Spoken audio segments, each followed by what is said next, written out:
Ronnie James Dio didn't just leave Black Sabbath in 1982, he stormed out. The tensions had been simmering for a while, but by the time the band was mixing Live Evil, it all came to a head. Tony Iommi and Geezer Butler, deep in their drug-fueled haze, were convinced that Dio and drummer Vinny Appice were sneaking into the studio at night to mess with the mix. It was a paranoid delusion, but it was enough to poison the well. Dio, fresh off revitalizing Sabbath with Heaven and Hell and Mob Rules, wasn't about to let himself be pushed around. He had been the last man on the totem pole in Rainbow, fired by Ritchie Blackmore when things got tense. Dio had been a hired gun in Sabbath, even though Heaven and Hell had all but saved them from irrelevance at the point in time. But this time, he's going to do things his way. No more compromising, no more playing second fiddle. This would be his group. The problem? He needed a band. Dio's first recruit was a no-brainer, Vinny Appice, his trusted drummer from Sabbath who had no interest in sticking around with Iommi and Butler once the lineup imploded. No pun intended. The two holed up in a small wooden shack behind Dio's house in L.A., jamming and tossing around ideas. For bass, Dio turned to an old friend, Jimmy Bain, the Scottish bassist who he had played with in Rainbow. The Bain, known for his hard living habits and effortless groove, was totally game for it. He also had a recommendation for a guitar player, a 20-year-old hotshot from Belfast named Vivian Campbell. Campbell had made some waves with his band Sweet Savage, but he was a complete unknown on the international scene. Dio, however, wasn't looking for a big name. He wanted somebody fresh, somebody hungry. More importantly, he wanted a British guitar player. He had worked with Ritchie Blackmore and Tony Iommi. He liked the way the British guitar players thought. American players were flashy, technically dazzling, but Dio wasn't after shred for shred's sake. He wanted both fire and feel. So Vivian Campbell flew out to London for an audition. The band was already working on what would become Holy Diver. Campbell played through the half-finished title track, trying to impress with really fast, intricate runs, and Dio was not buying it. Campbell would later recall that when it came time for the solo part, he was just playing and playing and playing. Meanwhile, Ronnie was kicking back in the corner, rolling a joint on the other side of the room. Vivian would look over and Ronnie would go, "Keep going." Every guitar kid has their fancy licks, all the notes, and he just kept saying, "Keep playing." Well, eventually, Vivian Campbell started running out of ideas. Desperate, he fell back on something simple, some Chuck Berry double stops. Dio immediately perked up. "That's it," he told Campbell later. "That's when I knew that you were the guitar player for me." And so Vivian Campbell got the gig. The newly assembled Dio band wasted no time. They dove headfirst into making Holy Diver, setting up camp at Sound City Studios in Van Nuys, California. This wasn't just any recording space. It was hallowed ground. Fleetwood Mac had recorded Rumors there. Tom Petty had cut Damn the Torpedoes. Neil Young had worked his magic in some of those same rooms. But Sound City wasn't this glitzy, state-of-the-art facility. It was no frills. Total analog paradise with a rough, lived-in feel.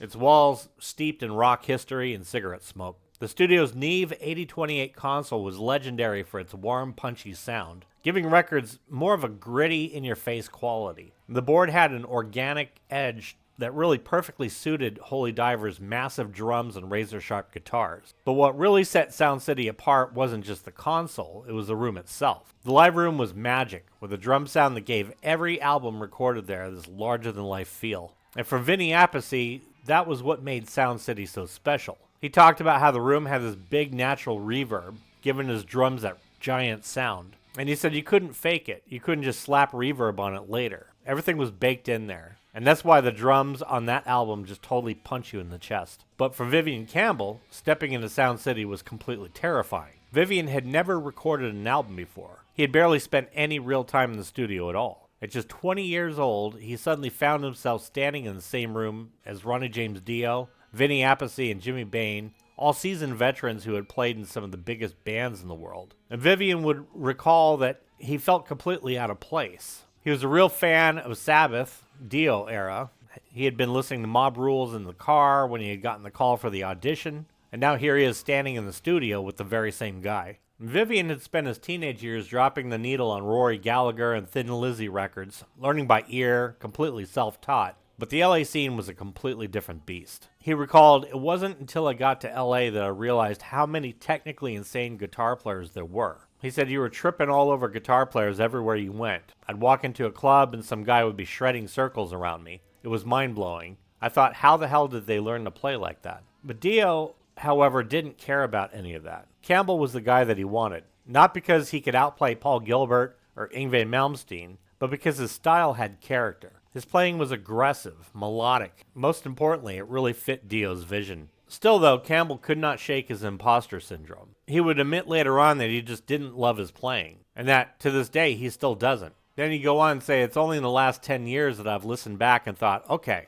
I get what people heard in me. But Ronnie James Dio saw it right from the start. Unlike the chaotic, drug-fueled mess of Live Evil, where Dio and Iommi were practically at war, the Holy Diver sessions were focused and very efficient. Dio was a natural leader, running the band with military precision, but without killing any creativity. Vinny Appice said that they had worked fast. They'd jam a song out, record it in a couple of takes, and that would be it. But just because they worked quickly did not mean that it was easy. Dio knew exactly what he wanted, and he didn't let anything slide whatsoever. If a take wasn't up to his standard, he would make them do it again and again and again. And for Campbell, this was really trial by fire. They'd record a song, and he would think, okay, that's pretty good. And then Ronnie would say, nope, do it again. And he was right. Vivian said that Ronnie had this incredible ability to know when something was just okay and when it really stood out. Dio's relentless attention to detail pushed the whole band to their limits. And the result, an album where every single note matters. But despite the discipline, there were still moments of pure unfiltered magic. Some of the album's most iconic moments actually weren't planned, they were more stumbled upon. Take Rainbow in the Dark, the album's biggest hit. Jimmy Bain, with a Jim Beam in one hand and a cigarette in the other, wandered over to a keyboard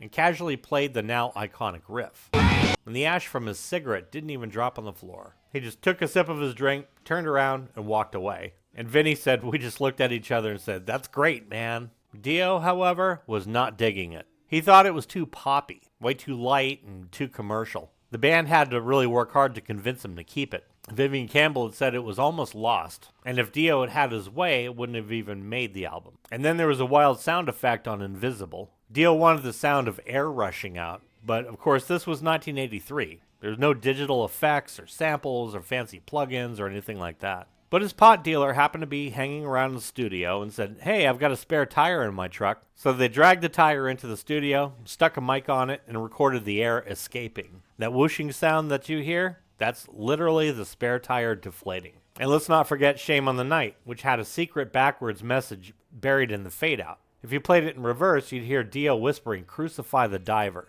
And of course, it was a joke. It was a way to mess with the satanic panic crowd. But despite all the religious groups losing their minds, nobody even noticed. Vinny would be cracking up later, talking about how nobody even mentioned it. Here, the group is, they'd be thinking that people would just be freaking out, but it slipped totally past everybody. So as the sessions wrapped up, the band knew that they had something incredible. The final playback session was a moment of pure electricity. When the album was finished, they blasted at full volume in the studio, and they just sat there, smoking, drinking, and listening, thinking, fuck man, this sounds fucking good. And lyrically, Holy Diver had all the mystical grandeur that Dio was known for, but there was more to it than just dragons and fantasy. The title track was, according to Dio, about a Christ-like figure from another world who sacrifices himself for mankind. But that didn't stop people from reading into it. The album cover, featuring the band's demonic mascot, Murray, whipping a chain at a drowning priest, sparked controversy. People accused Dio of Satanism. Others claimed the Dio logo looked like it spelled devil when flipped upside down. Dio laughed it off, saying, how do you know it's not a priest drowning a monster? He said, and I think that's been kind of proven out in the last few years with all the problems we've had with the Catholic Church. So Holy Diver dropped on May 25th, 1983. And the album's first single, the title track, didn't make much of a dent on the charts, peaking at number 40. However, Rainbow in the Dark, the song that Dio almost chopped out of the album, hit number 14 and became a massive hit. And because of that, the album took off. At this time, Quiet Riot's Metal Health had just become the first metal album to hit number 1 on the Billboard charts, which really opened the floodgates for a lot of the heavier music. And by the end of the year, Holy Diver had gone gold. By 1989, it was platinum. Dio and his band hit the road immediately. Their first gig was in a packed club in Antioch, California. They were expecting a few hundred people, and 3,000 people had showed up. Vinny said that they were just totally blown away, and 4 months later they'd be playing arenas. As Holy Diver climbed the charts and packed arenas across the world, Dio's vision was becoming a reality, but it wasn't without complication. The album's success was undeniable, And in the eyes of the public, this wasn't just another metal band making waves. This was Ronnie James Dio's band. And it was in the name, after all. But for the musicians who had built Holy Diver alongside him, that reality was a bitter pill to swallow. Ronnie had always pitched the band as a true group effort, a unit, not just a solo vehicle for himself. He had told Vinny, Jimmy, and Vivian that they were all in this together. He had told them that Dio, the band, would be a total democracy, equal partnership. But as the album's success skyrocketed, that distinction would start to blur. Dio was undoubtedly the star, the face, the voice, the reason most people even gave the band a chance in the first place. He had built a legendary reputation in Rainbow and Sabbath, and now with Holy Diver, he had proved that he could stand alone. And that right there was the problem. The more the band succeeded, the more it became clear that this was Ronnie's ship, and that everybody else was just along for the ride. For Vivian Campbell, this became a source of frustration. You figure he was 20 years old when he joined the group, an unknown kid handpicked by Dio. But he wasn't just a hired hand, at least that's not what he had been told. And he'd go on to say, I didn't join the band as a sideman. Ronnie told us that this would be a full-on band. But as the group gained momentum, Campbell felt his role being diminished. The excitement of working with a legend was being replaced by this reality of what Dio's leadership meant. His name was on the marquee, his face was on the posters, and his wife, Wendy, was running the business. From the outside, it looked like Dio had just started a band, but on the inside, it felt more like an empire being built. One where Dio was king and everybody else was just an employee. And Campbell had poured his heart into Holy Diver. He had shaped its sound, written a lot of the crucial riffs, and given the record the signature lead guitar voice. But when it came to recognition, it was Dio who got all the credit. And Vivian was hoping that he would get his fair share, financially, artistically, and also in terms of decision-making. But the last part, of course, never came. And it turned out that that would be something that Campbell could not accept. And from Ronnie's point of view, things looked very different. To him, Holy Diver was his baby. He put everything on the line to make that album happen. He had left a legendary group, taken a huge risk, and basically built something from nothing. And the truth is, the audience at that time was not showing up because of Vivian Campbell. They weren't buying Holy Diver because Jimmy Bain was on bass. It was Dio's project from the start, and to him, the way things were structured made perfect sense. It wasn't an ego thing, Dio would explain years later. I had a particular reputation and just made sense. And from a business standpoint, he definitely wasn't wrong. Dio had been burned before by Blackmore, Tony Iommi, so he knew what it was like to be expendable. And this time he was making sure that he wouldn't be pushed out of his own group. And so when the money started rolling in, the contracts and pay structures reflected that reality. Dio was the owner, the leader, the brand. Campbell and the rest, they were employees. No publishing rights, nobody's getting an equal share, definitely no decision-making in the band's future. And for Vivian Campbell, that was the last straw. He had kept quiet about his frustrations for a while, and he did 2 more albums with them, Last in Line in '84 and Sacred Heart in '85. Needless to say, when things got even bigger, the contract became much more exclusionary, and when the band learned that they would never ever be full partners, Campbell would get fired because he wanted no part of it. But that story's for another time. But still, this album landed every single person involved on the map in one way, shape, or form. It inspired generations of metal musicians. Bands like Killswitch Engage covered its songs. Lizzie Hale of Hailstrom cites it as a huge influence. Jack Black called it one of the greatest metal albums of all time. And Dio summed it up best. Holy Diver is one of the proudest things I've ever done. Rock, but not just noise. Great songs, great playing. And in terms of musicianship, sound, and aggression, Holy Diver stands as one of the best albums to come out of the 80s. To my subscribers, thank you so much for just being friggin' awesome. And if you haven't had a chance to hit that subscribe button, make sure to give it a good smack on the ass. And while you're at it, give the like button a good smack on the ass as well. Join the family. I want to thank you all so much for watching.